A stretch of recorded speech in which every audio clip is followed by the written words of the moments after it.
You believe that Governor Gavin Newsom doesn't have any authority because this is a federal issue. And that is wrong. And I don't blame you because there is intellectual disenfranchisement. So the political elites benefit from us not actually knowing our foundations. What they tell you is that constitutional supremacy is the federal authority over the state. That's a part of it within constitutional legitimacy. But what we're seeing is a constitutional crisis. This provides much more room for the state to actually have much more authority in opposing the federal government. Now, how that looks like has to be gone back to American theory, right? That's what my first pin video kind of touches on. The reality where once a official executive really breaches on those constitutional erosions and removes that judicial avenue in order to get actual independent decisions, that's when tyranny begins, because wherever law ends, tyranny begins. This is engraved into the Department of Justice. And what we're seeing is that the agencies have been compromised and have been compiled as assets and armory of the federal government, of the executive, against the American people, against the Constitution. In this reality, it would be untrue for you to believe that a governor cannot act against the federal government given that he is rogue. The reality is that the Confederacy was beat because they were going against constitutional order. The reason why this government must be beat is for the same thing. The states that will be opposing it aren't opposing constitutional order, they are opposing unconstitutional action and erosion. That is a restoration of the Constitution as is promoted through Article 6, Section 3, which puts that the obedience of the state government and the officials is not to the government, it is to the Constitution.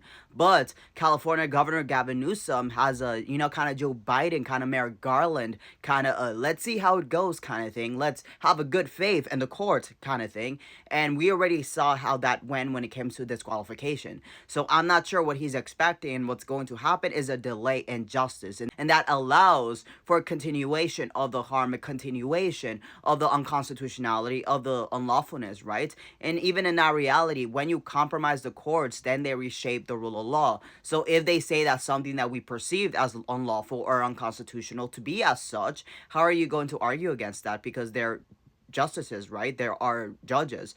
So now reality, we have to take note of that founder's knowledge, the fact that the power centered across the board of the branches in one is the equal definition of tyranny. And this is what we're not understanding. We think that we can litigate outside of tyranny, and that has never been true. The fact that we think that America is special and that we can actually utilize the traditional channels to get out of this is untrue. What we have to utilize is our state governor acting as commander-in-chief, is our state government moving on emergency provisions in order to retake control. Yes, there can be questions as to like legalities, but in that reality, you have to acknowledge that there is a compromise within the courts, there is a compromise within Congress, there is a compromise within the executive.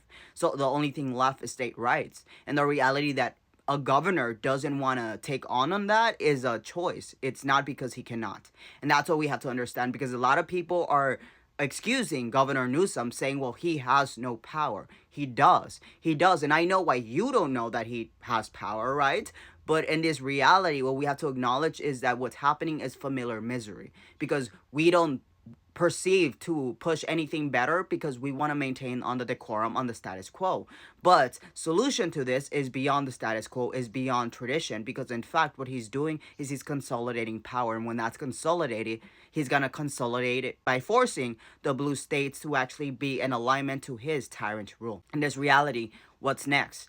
What's next? Well, watch my first pin videos for introduction to that kind of thinking. But ultimately, state rights has to maintain an opposition. And what that means is, before he even invoked the National Guard, I said that, Governor Newsom should invoke the National Guard.